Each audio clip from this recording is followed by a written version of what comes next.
Let's get real for a minute and talk about business. It's hard work. A lot of people don't think you can do it, and we beat ourselves up a lot. We're going to talk about all those things in this episode of the AM/PM podcast. Hi, I'm Tim Jordan, and in every corner of the world, entrepreneurship is growing. So join me as I explore the stories of successes and failures. Listen in as I chat with the risk takers, the adventurous, and the entrepreneurial veterans. We all have a dream of living a life fulfilling our passions, and we want a business that doesn't make us punch a time clock, but instead runs around the clock, in the AM and the PM. So get motivated, get inspired. You're listening to the AM/PM podcast. Hey everybody, and welcome to another episode of AM/PM podcast. And today, it's just me. We're usually going to have guests and interviewees on, but today I wanted to share some thoughts from me personally, so I hope you'll allow me to do that. This is also my first episode after Manny Coates handed this podcast over to me, and I can't tell you how honored I am to be here. I also appreciate all the support and kind words that have come in this week as the announcement was made that I was taking over and the episodes dropped. If it wasn't for the encouragement based on the love of the content and the community out there as a whole, we wouldn't be doing this. So thank you for all of the comments and great responses, I guess would be a good way of saying this, that you guys have sent over the past week. And again, super glad to be here.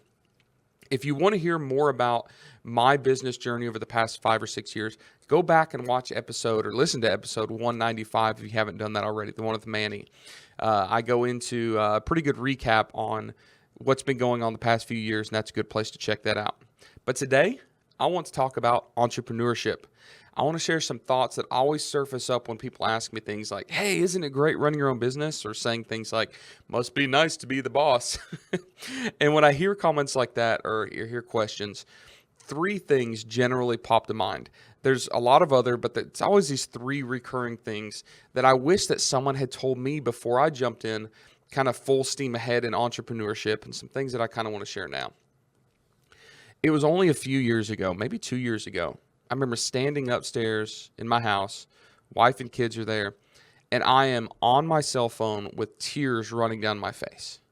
Tears. And I'm one of those guys that, I can cry over a sappy movie. Don't get me wrong, like Land Before Time. I still cry at the end of Land Before Time when they find the hidden valley, but I digress. But I'm also one of the guys that starts crying when I get angry, super angry, furious. And it was terrible back in like elementary school or middle school because someone picked on me. It would make me so mad. I'd cry and they'd start picking on me more, because I'm crying. So if you're one of those people that have ever seen me like so angry that tears were running down my face, you know that I was worked up. And that night on the phone, that's what was going on. The person on the other end of the phone was a family member close to me that I guess felt the need to warn me and to have an intervention and tell me that it was time to stop this nonsense. And the nonsense they were talking about was entrepreneurship. This person had worked their whole life in a corporate job, had a good job, came from, cubicle life, I guess you'd call it. And this person who cared about my family had decided that I was being too reckless, that I was being too ambitious, maybe, and it wasn't necessary. See, at the time, I still had a job as a firefighter. It's not really a 9-to-5 job. The hours were different, but it was a steady job, it was a government job, steady paycheck, insurance, retirement, all that good stuff that everybody hopes for and achieves. But I was spending more time and focusing more on my entrepreneurial journey. And this person was saying things like, you are not capable enough to run this elaborate business. See, at the time, I was still doing government procurement. We had a business in Africa, Kenya, doing heavy equipment, selling heavy equipment, shipping it there. I was doing 7 figures in e-commerce on Amazon and eBay. I was working as a firefighter, and I just started the business Hickory Flats. No, I hadn't just started. I'd been for a while operating the business Hickory Flats, where we were doing shipping and sourcing and 3PL warehousing and stuff in the States. So it was a lot on my plate. And this person was telling me that I was spending too much time on this and it was reckless and that it was going to potentially wreck the family. Comments were made like, you are 1 paycheck away from bankruptcy. You will go to jail if they find out you're doing anything illegal. Like all these terrible things. And I'm sitting here thinking to myself, oh my goodness, I'm actually doing pretty good at this, pretty well at this. Like I could be one of those people that just settles in life with a steady paycheck, which is great, but that's not me. Like, I want more. I want to do more. I want to accomplish more. I want to help more people. I want to learn more. I want to travel more, all these things. And this person is telling me legitimately that I'm not good enough. And this person was telling me this because they were worried about the security and the stability of their family. It was heartbreaking. It was a wreck. It made me think back to another time in my life when I had been told I couldn't do anything. It was when I came home from, I guess it was winter break after my freshman year in college. And college was 800 miles away from home. A whole new set of friends, a whole new set of people. Didn't know anybody when I got there, but I made really good friends with a lot of really, really cool people. Some that were not cool either. But one of them was a pre-med student, and he and I, Jared was his name. Me and Jared got along real well, and I got so interested in medicine for some reason, like the idea of becoming a doctor, becoming a specialist, and getting into the whole biology, chemistry, pre-med, course. And at the time I was undecided. So I went home over Christmas break, and I remember sitting in the car riding with my dad, and we roll into a Home Depot parking lot about the same time that I'm telling him, hey, I think I'm going to declare my major as pre-med. And he stops the car and he puts it in park, and he's silent for a while. I think it's kind of weird. What do you think? He said, Tim, there are certain things in life that people just have to understand and people just have to realize. And one of them is their strengths and their weaknesses. He said, I don't want you to be set up for failure. And I am convinced that if you try to go the medical school route, that you will not succeed. He said it takes a lot of effort, a lot of time, a lot of studying. You have to be incredibly smart. And he said, you might struggle through it and barely scrape by. He said, but if you stuck with a different major that was closer to, like what you're more comfortable with, you'd probably be more likely to succeed. And it really took the wind out of me. I remember sitting there thinking, holy crap, like, is this sage wisdom or is this just complete bullcrap? Whatever it was, it stopped me from that path. And I decided to go with business, which has been great. But that was basically the reason why I didn't declare pre-med and didn't go down that route. Now, later on in my life, I got to doing a lot of things. And one of the things that I got to do that was very impactful for me was go down to Haiti after the 2010 earthquakes, just catastrophic, tragic earthquakes. I was on the ground just like 2.5 days after the earthquake hit. Go back and look up images. I mean, it's just awful. And I was a structural collapse specialist. So I went down there on a USAR team, our urban search and rescue team, and we were basically looking for survivors. And somehow I got roped into working at a field hospital at the airport that was run by the Marines and University of Miami, I believe. So all of these incredibly amazing doctors, physicians, surgeons, orthopedic specialists are flying to Miami, and they're coming into this tent hospital where we are literally doing massive surgeries. Like, we're doing, I hate to say it, but like amputations from crushed limbs, and we're doing like reconstructive surgeries on a plywood floor with grass sticking out of the cracks in a tent in Haiti, right? And I got to work with an incredible team of doctors in the X-ray and bone setting unit. So what would happen is people would come in, they would get an x-ray of whatever appendage they had, and sometimes this is days or weeks later after the earthquake because it's taking them that long to walk to find medical care, right? And I was setting bones, I was putting casts on, I was assessing and helping triage, like if this person needs surgery, if this person should be airlifted out to the Naval Hospital Ship Mercy, if we can just cast them and send them on their way, whatever it was. And I worked for like a week and a half with these incredible orthopedic surgeons, essentially, and I was their main assistant. And multiple times, many of them came and said, Tim, why have you not gone to medical school? Like, you are great at this. Like, you're a basic EMT at this point, and you are like assessing bone reconstructive strategy, and you're able to understand how the muscles, ligaments, and bone.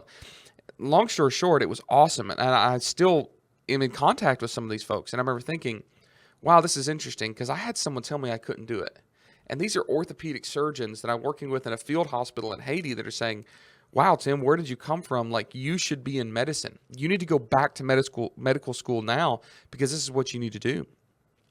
Later on, as I went through life and I look back at things like going through EMT school, like I graduated top of my class EMT school with very little effort. I'll be honest with you. And if any of you in my class are listening, this is going to make you mad, but I never studied. I never really had to try. Like I just breezed through it because it came so naturally to me. And here's my point. All right. I'm not bragging about how I would have been a great doctor. My point is I listened to somebody tell me I couldn't do it. And years later, I realized I absolutely could have done it, and I probably would have been great. So the first point I want to make today, and this is a big one, is that you do not need permission. You as a business owner, as an entrepreneur, as a side hustler, or a full-time hustler, it doesn't matter. You don't need the permission of anybody else. You don't need anybody to allow you to do this. The truth is, and I've come to learn this the hard way, people do not understand what we do, especially in e-commerce, selling on Amazon, whatever we do. People look at me and I try to describe what I do and their eyes kind of glaze over and they lose interest. I have people that think that it's all like some pyramid scheme. I have people that think it's some life hack that's going to blow up, that it's some cheat, that it's something that's not even tangible. And the truth is, I've listened to those people so many times in my life and let them convince me that what I'm doing is not real, or that I'm not going to be a good enough entrepreneur, or that I can't make it myself. And it's slowed me down. It hasn't stopped me, but man, it's been a giant weight on my shoulders. People are always going to doubt you. People in your life, sometimes very close to you, will always have an opinion. Whether you're a full-time business owner or you're thinking about starting a side hustle, or you're still working a 9-to-5 job and you're doing a little bit on the side selling e-commerce, or got into an Airbnb investment property or something, someone's always going to have opinion. I know a lot of people with their spouses that think it's a hobby, it's a fad, it'll blow over, but they don't take this business seriously. Screw that. There are a ton of people with very little formal education, very little formal training. They don't have a pedigree. They don't have this great resume that says they're going to be a great business owner, but they are. They are. They do incredible things. They do an incredible job. They make a difference for their life, for their family, for others around them. And they had people telling them that they could not do it. Folks, we have to stop listening to that. We have to stop listening to people tell us what we should or should not be doing when it comes to starting a business. And we have to stop listening to ourselves, because we ourselves are very inclined to believe that we can't do this either, or that we need permission from somebody else. We do not need anybody else's permission. All you have to have is yours. Second point I want to make today is that entrepreneurship is hard freaking work. It is incredibly difficult. When you start a business, you have to wear the hat of CEO, CFO, CMO, janitor, shipping boy, errand runner, attorney, payroll. Like, it is a lot of work. My old grandpa used to tell me, and you guys have heard this before, there's no such thing as a free lunch. And it's the same way with business. If this were easy, everybody would do it. If all you had to do was start an online business and hit the go button and you made a lot of money, everybody would be doing it. No, it's hard work. Some aspects of it are easy, but the things that really matter, the things that really push the envelope, the things that really set you apart, you have to work harder than your competitor. You have to work harder than the next person in line behind you. There's always a lot of hard work, and it's a lot of hours. There's a sign here on my wall next to me. You can't see it in the screen, but it says, it's a definition: entrepreneur. A person who's up working 100 hours a week for themselves to avoid working 40 hours a week for someone else. And we were setting up this podcast studio. This was shipped to me, and I didn't even know what was coming. And I pulled this sign out, and I was like, yes, this is amazing. This is it. Because there's so many people that have this mindset of like the 4-hour work week, which, don't get me wrong, there's some good principles in there. But owning a business is not about working 4 hours a week. Or if it is, it wasn't in the beginning. I know some people that they legitimately just have their business set almost on autopilot, and maybe they do work 4, 6, 10 hours a week, just keeping it going. But in the years and years and years prior to that, they had to work 100 hours a week. But it's worth it. All right? It's worth it. But don't let anybody tell you that it's not hard work. In the digital space that we're in, whether it's e-commerce, digital marketing, affiliates, freelancing, whatever, people sell easy. because they have to sell something. They have to sell this dream of, oh, do steps 1, 2, 3 and start making another $500 a month, $5,000 a month, whatever it is.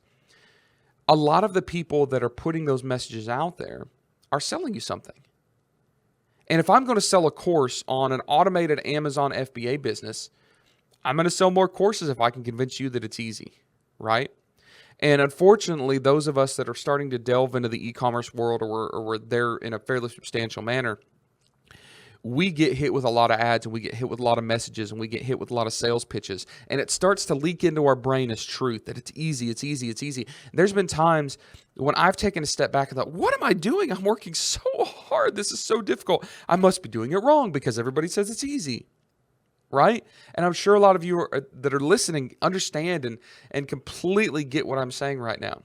But don't let people sell you with the fact of easy and it change your path or your plan or discourage you, because it is not easy. It's a lot of hard work. I read this book called Built to Sell. I highly recommend it.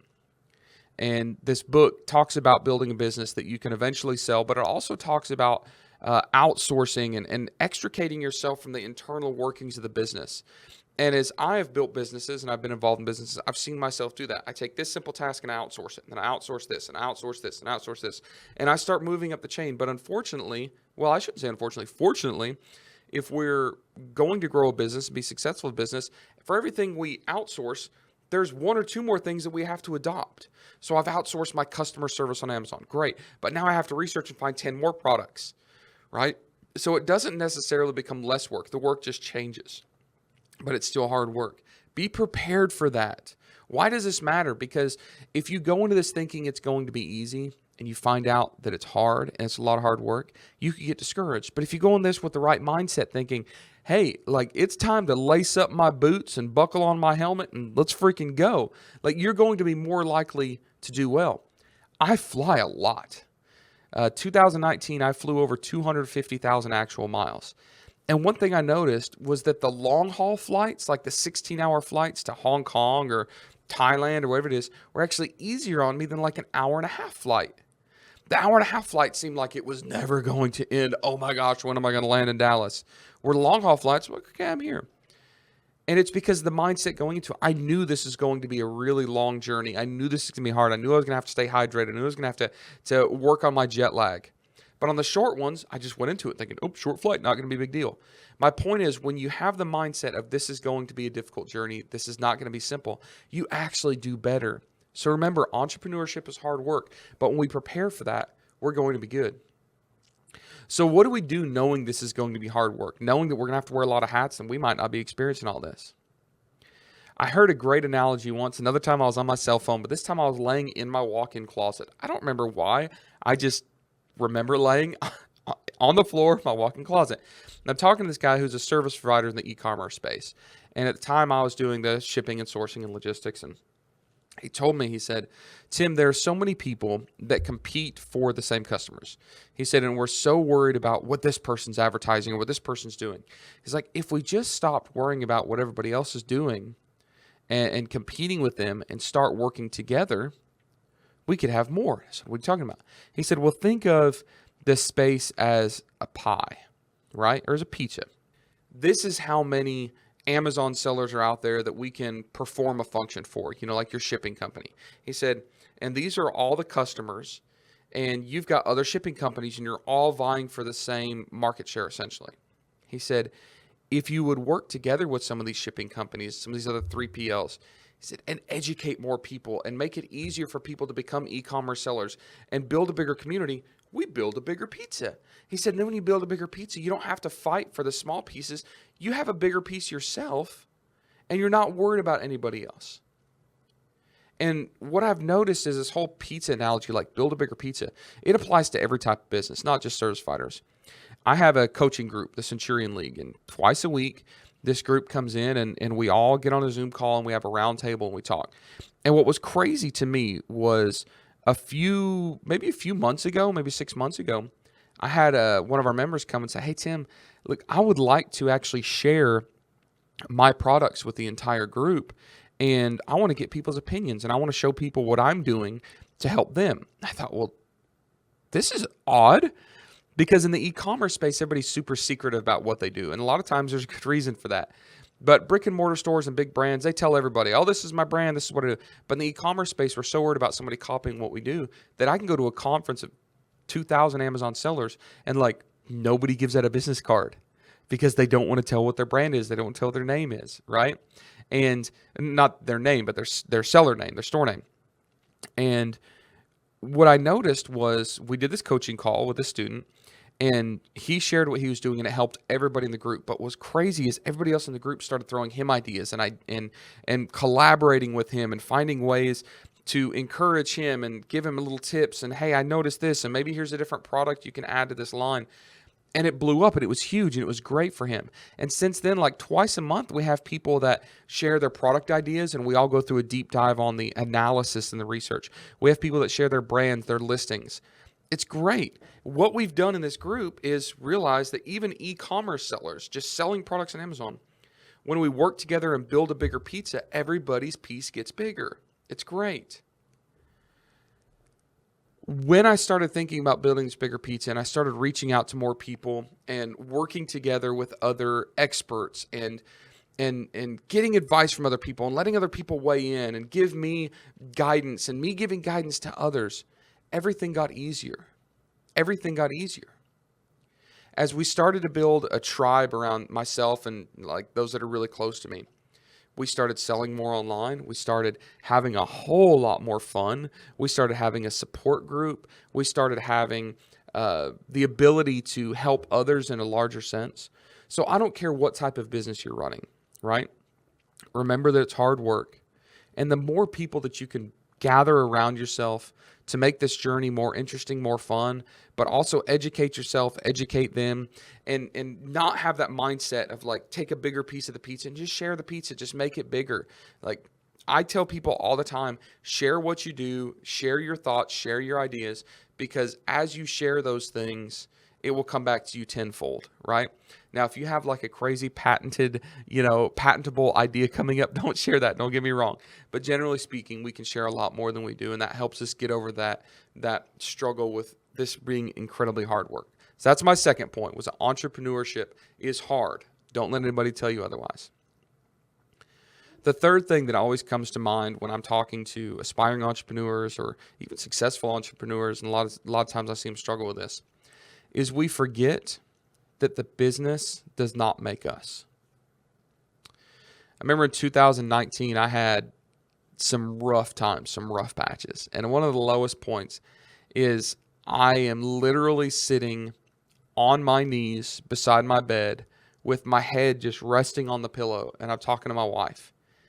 And I'm telling her how frustrated I am. I've got employees, I've got friends, I've got peers, I've got business partners, I've got suppliers. I've got all these people that are counting on me, and I'm not sure I can do this. Like the weight is so much that I'm not sure that I can be successful at this. Like maybe I've taken on too much. Maybe I'm the wrong guy. Maybe everybody's trusted the wrong guy and put their faith in me, and I can't pull this off. And it was crushing. I mean, tears in my eyes, not from anger this time, but just fear and sadness. It was awful. And that was also about the time when I started noticing a change to my life in the way that I was handling everything, the way that my day-to-day actions were going. I couldn't sleep. I went one period once where I went 7 days without sleeping. I would get in bed and I'd stare at the ceiling, and my brain wouldn't shut off, and I was just so worried about stuff, and I was just dreading the next morning coming, but ready for the next morning coming so I could get back in and do what I needed to do. And even a lot of times I would have those nights where I was just like, all right, got to get to tomorrow and get some work done. And the next day, the wife go to work, kids go to school, and I would just sit on the couch. And I'd sit on the couch in my shorts and t-shirt, not having showered, and I would push off all my meetings, and I would turn on Netflix. And I'd eat like 3 bowls of cereal. And I would not do anything. And all day, it would just get worse and worse because I knew I was being lazy and I was really being a piece of crap for pushing off all these meetings and ignoring all these people trying to get a hold of me. So it was getting worse throughout the day. But as it got worse, my condition got worse too. I was less likely to get up and start moving. It was awful. And finally, my wife, who's a nurse, is like, hey, Tim, yeah, I noticed you're not sleeping and you look awful. Why don't you go see the doctor? I'm like, why don't you see the doctor? She's like, you need to go see the doctor. So I go to my doctor and I'm sitting there and I'm kind of embarrassed. I'm like, yeah, like I'm really emotional. I've got all this stuff going on. I can't sleep. He's like, how long has it been since you slept? I'm like, 7 days. He's like, really? I'm like, yeah, occasionally I like fall asleep during half an episode of Netflix at noon. But generally speaking, like I can't sleep. He's like, well, this isn't a huge deal. It sounds like pretty, basic case of clinical anxiety. He's like, what's going on in life? We talked about life and all this pressure I was putting on myself and all the stress. He's like, yeah, this is perfectly common. He's like, what we'll do is we'll give you some anti-anxiety meds to help you sleep. And I was like, oh my gosh, I'm going to be that guy, like taking anti-anxiety meds, He said it'll be very temporary. What we're going to do is we're going to get you out of the cycle and get you moved on. And he gave me some medicine that made me sleep like a stinking bear in hibernation. I didn't like it. The side effects were bad. I was always groggy, but it helped kick me out of the cycle. And then I also came to realize that I was suffering from, some clinical depression. And depression is one of those things in life that I had always just shirked as I don't know, a cop out. Like, oh, if you're depressed, just choose to be happy.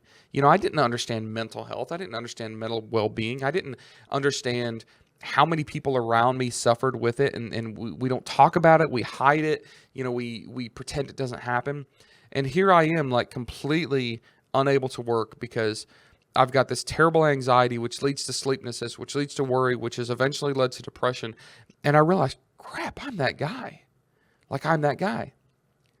And I made a vow to myself that I'm done with this. Like I'm no more ego is left on the table, like pure humility, like let's get over this because I got crap to do. And I've got stuff that has to happen and I don't have time to sit around and not be productive. And I started going through this path of trying to fix myself essentially, right? One thing that helped was I got out of some bad relationships around me. I started taking some medicine very short term to help kick this anxiety cycle and to get over this round of depression. And guys, it's embarrassing to tell you that. Like, I'll be honest with you, there's not many guys out there. I say guys, people generally, but especially guys, because we're all machismo and, tough guys, John Wayne-ish and all that stuff. Like, it's tough to tell you that, but I think it's important for you to know this because so many of you, whether you will admit it or not in public, you've suffered from the same things and you understand completely where I'm coming from. But another thing I started doing was a mountain of research. Why did this happen to me? Like, I've always been a pretty strong guy. I've got stuff in my history that I've overcome very well and never had any mental health issues. Like why me?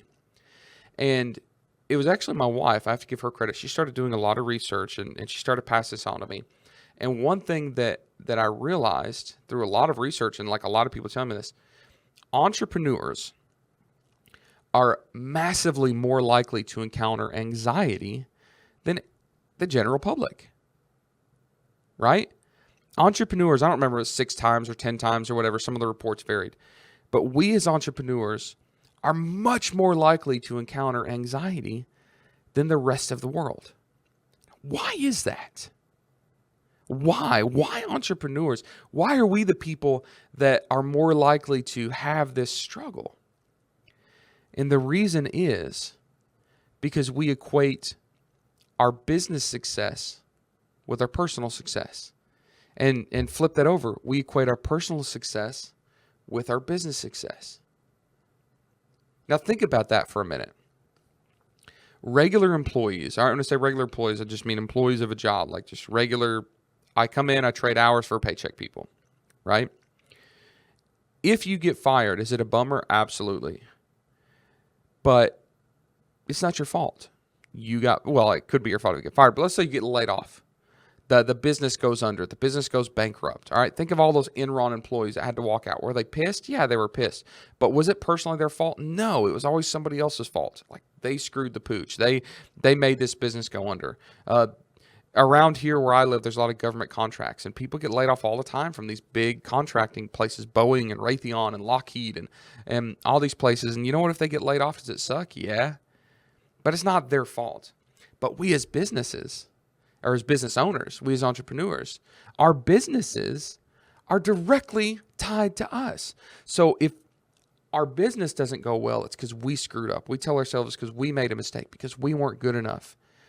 And we put all this weight of our shoulders of the business being directly tied to us. And then we start to make our persona, our image, like our personality is related to our business. Like we're a brand owner. Like I'm this guy. Like me and this business are tied to the hip. This business is me. I'm this business.